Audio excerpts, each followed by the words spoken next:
Мен Ресейдің президентін қолдаймын. Не үшін? Соғысты қолдайсыз ба? Осы спецоперацияны қолдаймын. Спецоперация деп ойлайсыз ба? Иә, спецоперация деп ойлаймын. Мен ойлаймын, осы жазға дейін Зеленскийді өзінің халқы ұстап сотқа береді. Сондай болады. Соғысты қолдаймын дегеніңіз кәдімгідей сезініп айтып тұрсыз ба? Украинада қазір мысалы күнара бір қалаға шабуыл жасап жатыр ғой. Ресей әскері, Ресей техникалары. Кәдімгі бейбіт адамдар тұрғын үйлерге бомбалар түсіп жатыр. Бейбіт адамдар қырылып қалып жатыр. Сіз айтасыз, соғыс. Енді соғыстан не избежать? Ең бірінші... Бүкіл әлем мысалы Путинді айыптап жатыр ғой, Украинаға бүкіл әлем емес.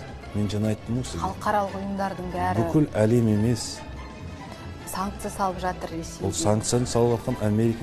Сіз сияқты ойлайтын әріптестеріңіз көп па парламентте? Жоқ. Бір 2-3 адам бар шығар.